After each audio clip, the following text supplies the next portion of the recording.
Olá, estamos iniciando mais um podcast Ciência e Fé.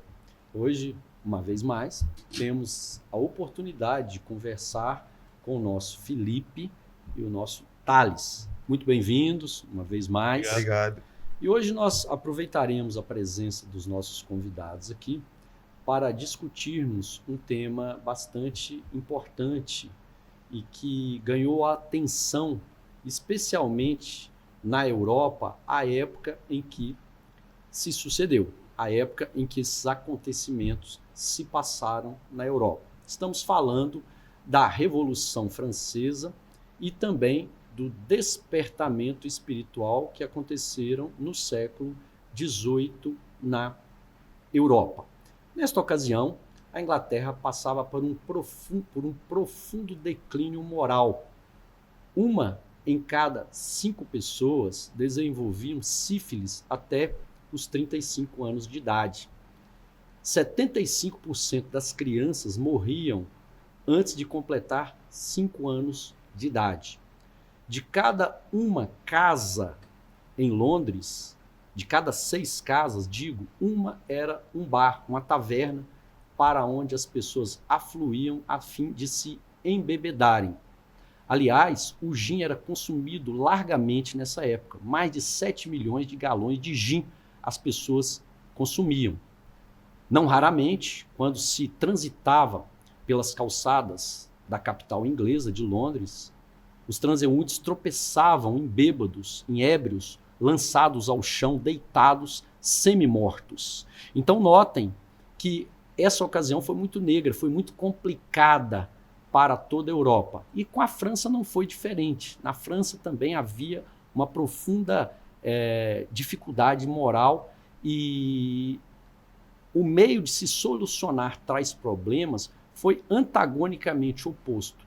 Na Inglaterra, o instrumento principal foi a Bíblia, enquanto na França o instrumento principal foi a guilhotina. Aliás, na Inglaterra, nessa ocasião, um grupo de jovens começou a se reunir de maneira muito regular na Universidade de Oxford, o chamado Clube Santo, encabeçado pelos irmãos Wesley e um jovem chamado George Whitefield.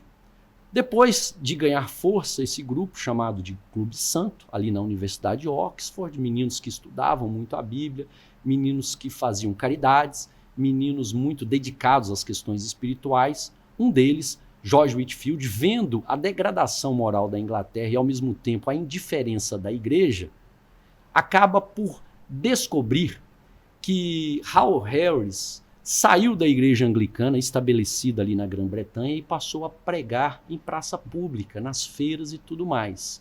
E George Whitefield, então, vendo a indiferença da igreja estatal, a igreja anglicana, para com toda essa situação, aliás, o próprio Voltaire, exilado na Inglaterra, em Londres, esse famoso filósofo francês, chegou a dizer que os clérigos anglicanos, ou seja, os párocos, os dirigentes da igreja anglicana, também se embriagavam, só não o faziam quando deveriam estar nos púlpitos das suas igrejas. Então imagine vocês a dificuldade moral, ou seja, a miséria na qual entrou especialmente a Inglaterra. Conforme eu já sei, não foi diferente na França. O Felipe vai nos falar mais detidamente acerca da situação na França. Agora, nesse contexto de miséria completa, se levanta um homem chamado George Whitefield, que acabou sabendo do trabalho de Hal Harris no país de Gales, que saiu da igreja estabelecida e passou a pregar a palavra de Deus para a população normal, para a população do dia a dia, ali nas praças, nas feiras.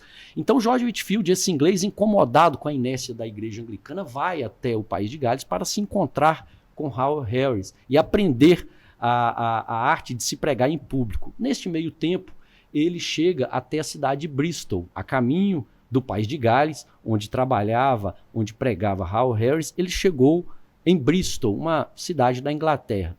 E nos arredores de Bristol, ali na vila de Kingswood, ele percebeu que, de fato, ali as pessoas viviam de modo embrutecido, os maridos tratavam muito mal as suas mulheres, e este homem, então, passa a pregar para os mineiros de carvão ali de Kingswood. Aliás, a atividade principal, a base econômica daquela região era exatamente a exploração do carvão.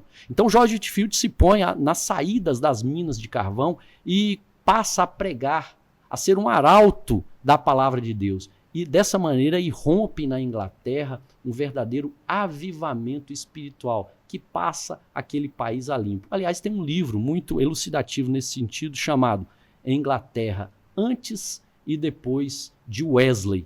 Podia ser também Inglaterra antes e depois de George Whitefield. Mas tudo começou por meio da atividade espiritual desses jovens, encabeçada aí pelo nosso George Whitefield. Aproveito o ensejo para te convidar a ver um rápido vídeo feito exatamente na região de Kingswood, onde George Whitefield pregou pela primeira vez um sermão ao ar livre, sendo duramente perseguido pela igreja anglicana, a igreja inglesa, a igreja estabelecida. Mas a partir da atividade desses jovens, aquele país saiu de um declínio moral profundo e entrou no século seguinte na chamada Era Vitoriana, onde tudo mudou, onde realmente aquele horizonte tenebroso deu lugar a um horizonte muito mais ensolarado e o dano moral foi completamente reparado. Então eu gostaria de apresentar a vocês esse vídeo e na sequência passaremos a conversar com os nossos convidados. Pois bem, aqui estamos nós, onde George Whitefield começou a pregar ao ar livre. Por quê? Ele foi expulso da igreja anglicana, uma vez que os seus sermões eram muito tocantes, muito entusiasmados. E por conta disso ele foi expulso. No dizer de alguns, era pura efervescência juvenil. Então ele foi expulso da igreja anglicana e começou a sua saga, começou a sua nova trajetória pregando ao ar livre. E é exatamente aqui, na região de Bristol, mais especificamente em Hannan Mountain, quer dizer, na montanha de Hannan, que ele começou a pregar ao ar livre, no povoado de Kingswood, nos arredores de Bristol. É bom lembrar, é bom recordar que ele até então não pregava ao ar livre, ele só o fez porque foi expulso da igreja anglicana. Então aqui nós estamos em Kingswood. Há que se lembrar que aqui não havia igreja na época de Whitefield, e o Whitefield soube, uma vez expulso da igreja anglicana, ele soube que Hal Harris estava pregando ao ar livre no país de Gales. Portanto, Harris foi o primeiro pregador ao ar livre, nas feiras, nas praças, e ele então foi em direção ao país de Gales para se encontrar com Hal Harris. E no caminho ele se deparou com essa região de Kingswood, nos arredores de Bristol. E ele então viu que os mineiros daqui viviam de modo embrutecido, eram rudes, eram dados à bebida, ao alcoolismo. Então ele decidiu pregar aos mineiros, exatamente neste ponto, onde se localizava uma mina de carvão. E um fato curioso aconteceu. À medida que Whitefield começou a pregar aqui, a mensagem do Evangelho tocou aqueles homens, eles foram mudados, e houve o início de um grande avivamento aqui na Grã-Bretanha no século XVIII. E aqui nós estamos, na montanha Hannan, onde tudo aconteceu, onde tudo começou em 1739. Que coisa maravilhosa! Um homem que foi expulso da sua própria denominação por conta do seu fervor religioso, estava a pregar agora aqueles homens embrutecidos, aqueles que saíam das minas de carvão. Exatamente nesse local esteve Whitefield pregando. Aqui nós temos a exata visão que Whitefield teve quando pregava aos mineiros aqui em Kingswood, aqui na chamada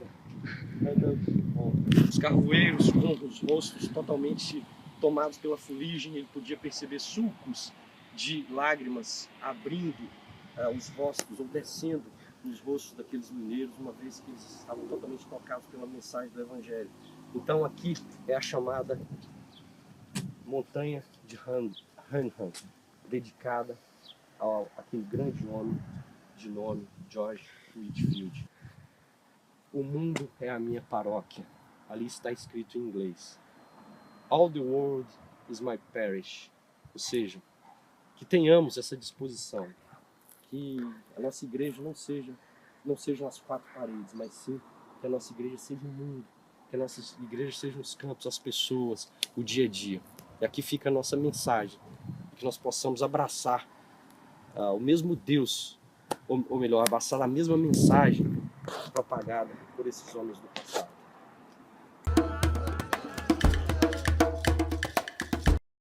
vídeo que vocês puderam apreciar, eu pude visitar exatamente o ponto na montanha Hanhan, onde George Whitefield passou a ser um arauto de Deus ao povo comum, aos mineiros que estavam saindo das minas de carvão e foram profundamente tocados pela mensagem do evangelho. E dessa maneira se alastrou pelas terras inglesas um grande despertamento espiritual que haveria de mudar totalmente o panorama daquela nação.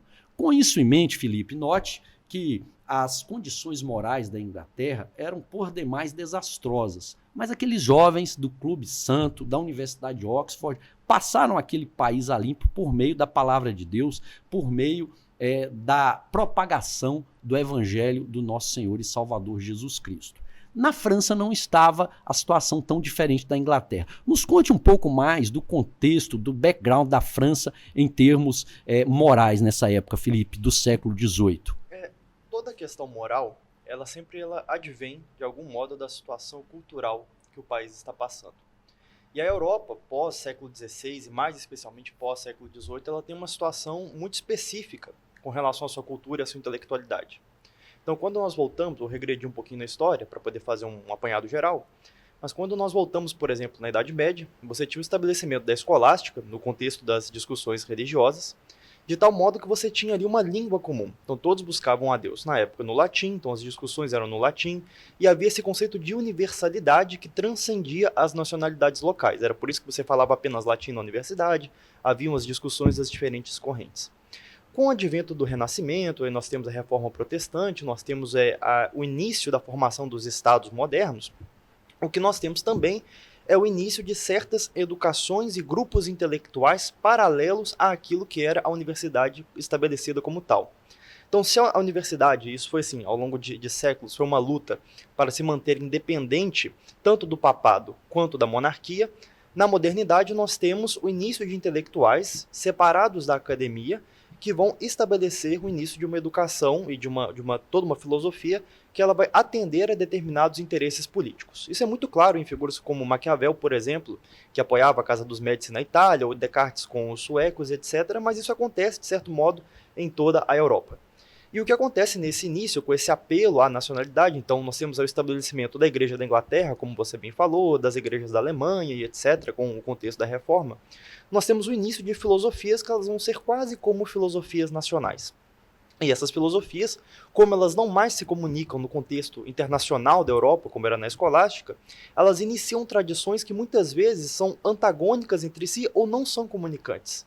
Ou seja, aquilo que um filósofo fala nada tem a ver com o que os outros falam. Então você começa o desenvolvimento dessas diversas linhas de pensamento praticamente independentes ou conflitantes ou não concomitantes em algum nível. E isso culmina uma dessas linhas, e que vai ser a mais expressiva no contexto ali do século XVII e XVIII, no Iluminismo. O Iluminismo ele vai ter sua faceta inglesa, que vai ser a base, por exemplo, para a Revolução Gloriosa na Inglaterra, mas também vai ter a sua faceta francesa, a base para a Revolução Francesa. E em poucas palavras, o que é o Iluminismo? O Iluminismo é o movimento de secularização da França. Secularização, então você tira os elementos religiosos que constituem a França. Esse movimento ele acontece, de modo geral, na grande maior parte dos países da Europa, principalmente no lado mais ocidental. Mas isso acontece de modo muito gritante na França. Então a França passava por um profundo momento de secularização. Tínhamos o contexto do absolutismo. Com o absolutismo você já havia ali uma degeneração da religião, porque a religião ela começava a atender os interesses do Estado e não mais da Igreja. Isso acontece na Inglaterra com Henrique VIII e Elizabeth I, mas também acontece na França. A França não adere à reforma protestante, mas o rei ele começa a ter um grande poder dentro do clero, e isso vai acabar culminando na Revolução Francesa. Então, se primeiro a nobreza, no contexto ainda da reforma protestante e do absolutismo, ela toma o poder do clero, agora nós vamos ter a população de modo geral, ou pelo menos a burguesia que encabeçava em tese, né, a população, tomando o poder da nobreza e tomando também o poder da igreja. Agora, a França, nessa ocasião, estava dividida em estados, né? Esse primeiro estado, segundo estado e terceiro estado. Nos explica um pouco mais acerca desses estados. Aliás, foi fundamental o papel do chamado Iluminismo, né? Cujas molas propulsoras, indubitavelmente, foi o próprio Voltaire, o Rousseau, foram filósofos que foram fundamentais para arejar, para fomentar a Revolução Francesa. Aliás, foi embasada no iluminismo, nos ideais iluministas. Agora, quando a França rompe em termos de Revolução Francesa, como é que estava o cenário, Felipe? É muito curioso essa questão, porque normalmente a gente tende a pensar assim. Nós tínhamos o terceiro estado, de um lado, na Revolução Francesa, que era a burguesia, Perfeito. e o primeiro e o segundo estado, de outro lado da Revolução, que era a nobreza e o clero. Mas quando você vê o nível das discussões, o modo como todos esses estados estavam perdidos moralmente e culturalmente, e nós analisamos quem de fato pertenceu a esses movimentos, nós vimos nobres e inclusive membros do clero apoiando a Revolução Francesa desde o começo. Então é curioso como nós vemos a própria degradação do clero na época da Revolução Francesa, vários bispos e padres da Igreja Católica apoiando as mais diversas barbaridades no contexto, devassidões no contexto da Revolução Francesa. Mas o grande ponto é que com a Revolução Francesa nós temos o início da aceitação de certas ideias que, por mais que elas não nos soem anticristãs no começo e na sua essência, elas são anticristãs. Então, por exemplo, você falou de Rousseau. Rousseau ele vem com aquela ideia do bom selvagem, que a sociedade ela torna o homem mau, mas o homem ele nasce bom. Isso vai frontalmente contra a nossa concepção de pecado original, por exemplo. Então, o que acontece na Revolução Francesa com essa secularização é que determinados valores que nos parecem cristãos, eles são extraídos da sua fonte cristã e são transformados de outro jeito. Essa tensão entre um aparente cristianismo e um iluminismo, ela existe em todos os países em que o iluminismo triunfou. Isso tanto na França, quanto na Inglaterra, quanto nos Estados Unidos. Só que na França o caso é muito mais explosivo. Ele foi muito mais violento. Mas o próprio lema de liberdade, igualdade e fraternidade, ele é uma deturpação do que nós entendemos como liberdade, igualdade e fraternidade no cristianismo. É uma liberdade, igualdade e fraternidade que não te levam mais a Deus, mas que te levam a uma obediência à nação, uma obediência aos seus próprios interesses e uma obediência, por fim, aos valores modernos. Mais uma vez, o homem querendo banir Deus da sua existência. Esse é o fato.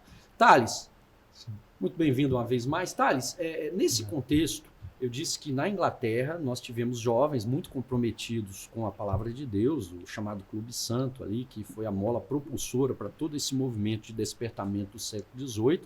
Agora, olhando para a Bíblia, você vê trechos importantes, trechos que provavelmente acabaram por estimular, por encorajar esses jovens a partir das universidades e ganharem as ruas, tanto da capital como das cidades interioranas, e transformar a Inglaterra num país com uma nova perspectiva espiritual?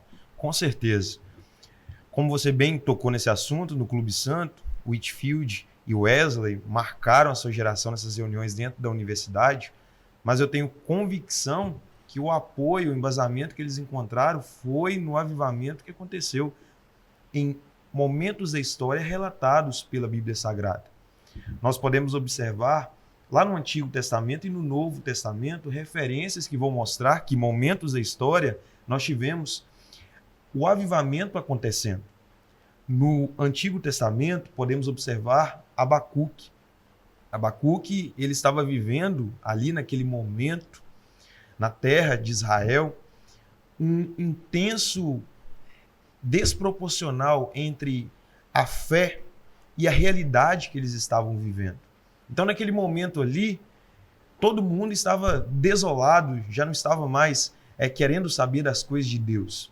E ele entra em uma oração e ele fala: aviva, Senhor, a tua obra. Ele vai escrever isso. No início de sua carta, ele vai falando com Deus: Deus, eu vou entrar com o Senhor em oração, porque nós estamos precisando de um avivamento. E durante toda a trajetória de Abacuque, capítulo 1 até o capítulo 3, a busca dele é o avivamento.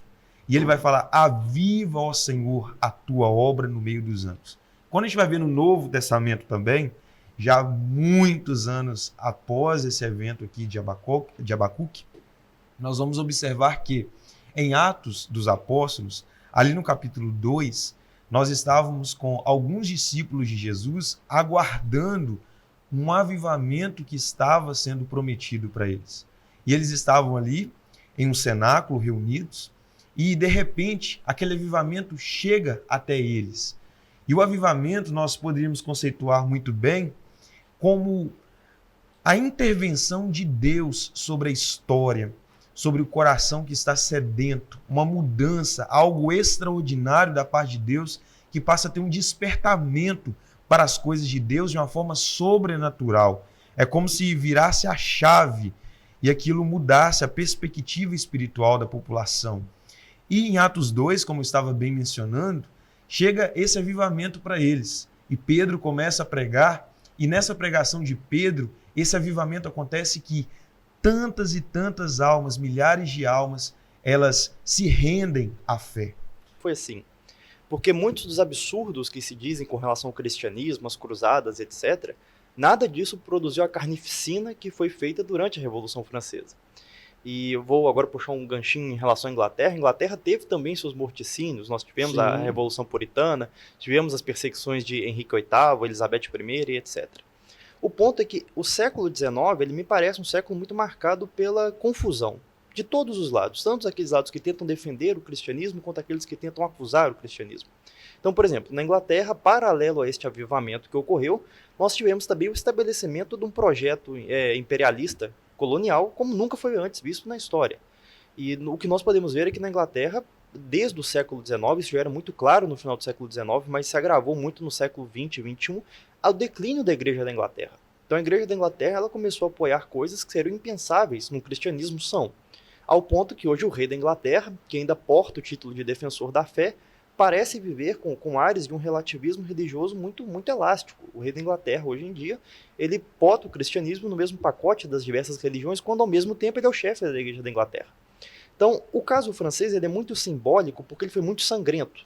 Existe aquela famosa frase de que o mundo só teria paz quando o último rei fosse morto nas tripas do último padre. A minha impressão do período é que os franceses entenderam isso literalmente, então eles fizeram isso para valer mesmo, e os ingleses entenderam isso um pouco mais subtendido. Então você começou esse processo de degradação da igreja de um modo muito mais sutil, de modo que hoje a igreja da Inglaterra é quase como um apêndice do Estado inglês. E as mudanças que acontecem ao Estado inglês são aplicadas à igreja da Inglaterra. No caso da França, o que nós vimos foi quase um sepultamento da igreja. Então aquela que era considerada antes como a filha predileta da igreja, a França, eu ouvi um historiador falar isso outro dia, eu achei isso genial. Ele falou assim, aquela que era considerada como a filha predileta de Deus, da igreja, hoje se tornou a queridinha do diabo. Porque isso é o fato. A França ela se tornou a grande exportadora de novidades da modernidade que tanto fazem mal ao cristianismo. E a deturpação do cristianismo que veio nesse momento culminou com o próprio fim do cristianismo na França. Então, num primeiro momento, não houve exatamente um sepultamento de Deus. Você ainda falava de Deus na Revolução Francesa. Mas esse Deus era um Deus que servia a todos, a todas as religiões. Era um Deus impessoal. Totalmente impessoal e que, em certa medida, ele tentava inaugurar quase que como um novo paganismo. A modernidade ela é muito marcada, o século XVIII e XIX, muito marcados pelo reavivamento também de antigas heresias que há muito haviam sido terminadas. Então nós vemos a volta dessas heresias, vemos a volta dessas confusões que ocorreram, porque muitas vezes nós pensamos assim, todos agora começaram a ter acesso à Bíblia. Então, com o acesso à Bíblia, nós vamos ter um momento de maior elucidação. E o que nós vimos, na verdade, foi que em muitos locais teve maior confusão. Nós vimos o surgimento de movimentos absurdos. A Bíblia é a mãe de todas as heresias, já dizia. A Bíblia, texto sem pretexto, é contexto para heresia. E eu acho que o que mais teve no século XIX, no século XVIII e XIX, foi contexto para todo tipo de maluquice que veio posteriormente. Agora, uma coisa que precisa ficar muito clara para nós é que esses jovens foram reacionários. Eles se opuseram à igreja anglicana. Depois a igreja anglicana acabou por tomar as rédeas desse movimento. Mas esses jovens, eles foram duramente perseguidos pelo sistema anglicano. Whitefield era apedrejado por onde passava, foi tido como um jovem efervescente, sem noção.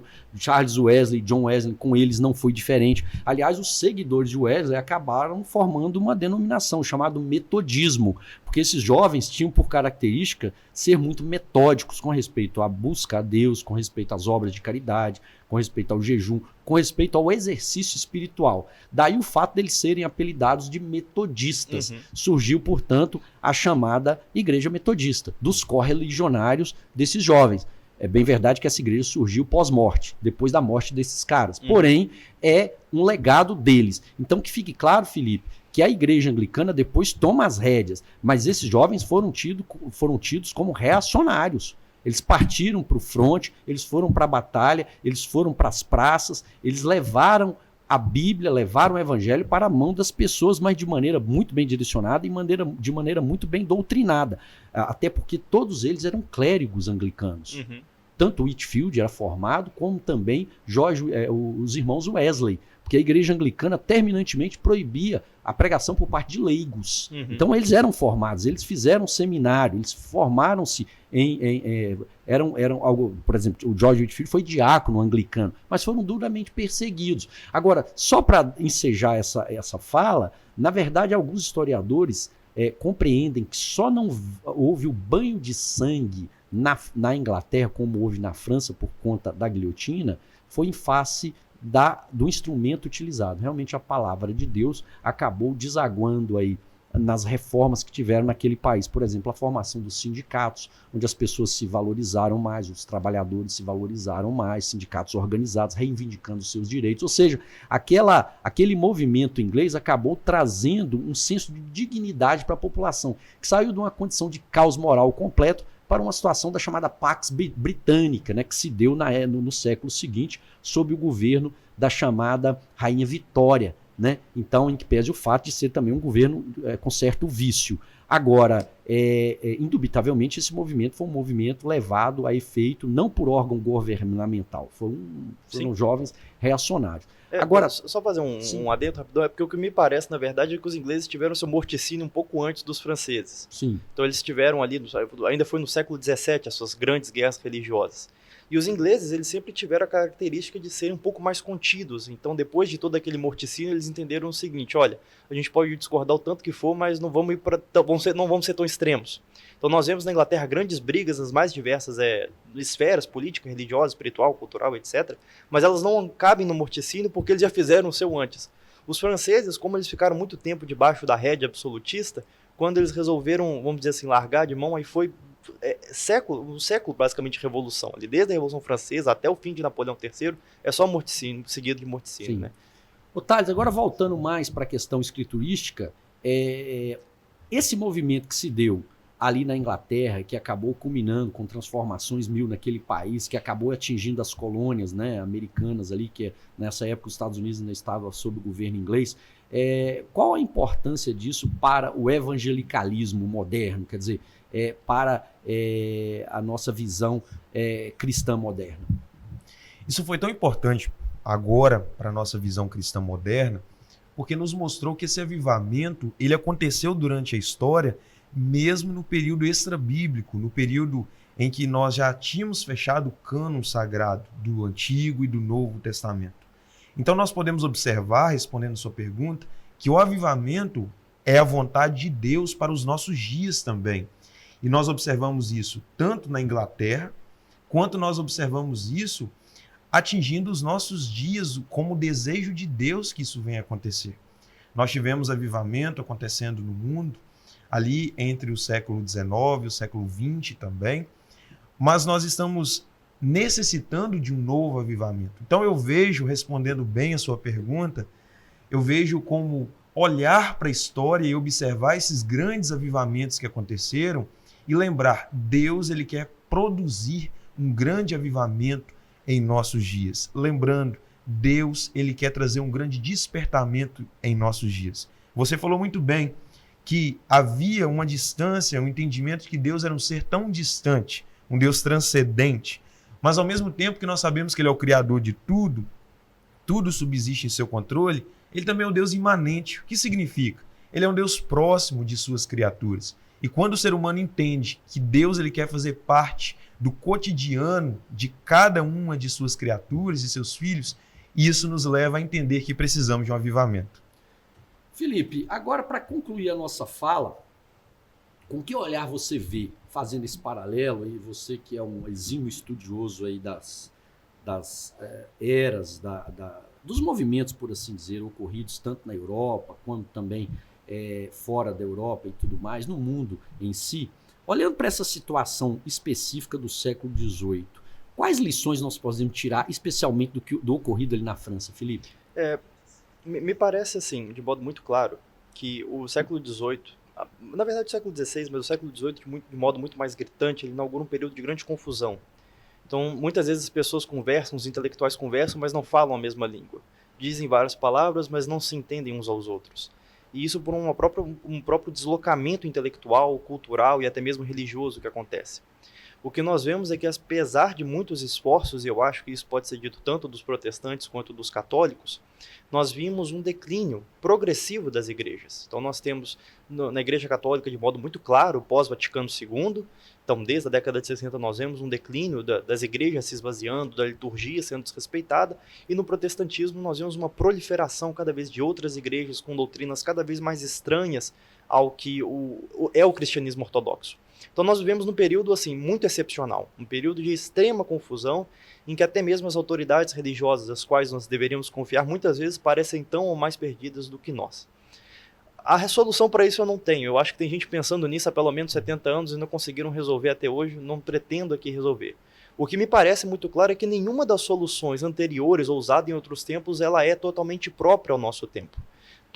Tanto a tentativa de alguns tradicionalistas de reavivar movimentos da Idade Média ou Idade Moderna, ela é um pouco deslocada, quanto as tentativas de tentar renovar tudo do zero e quase que como fazer uma nova igreja também me parecem absurdas. E eu não sei nem se o meio termo dessas coisas, uma terceira via, é de fato assim, um problema muito, muito complicado. Mas tudo começa, sem sombra de dúvida, pela retomada da honestidade, pela retomada da fé nos seus estudos. Então retomar a ter essa honestidade intelectual e não mais viver nessa confusão e nessa perda intelectual que nós estamos. Tentar relembrar o que de fato constitui o cristianismo. Muito bom. Eu gostaria de agradecer uma vez mais pela participação do nosso Thales, bem como também do nosso Felipe. Obrigado pelas palavras, pela participação e obrigado, sobretudo, a você. Certamente nós fomos muito, mas muito orientados com as palavras dos nossos jovens estudantes aqui do curso de Medicina. Nos vemos no próximo programa Ciência e Fé. Até mais.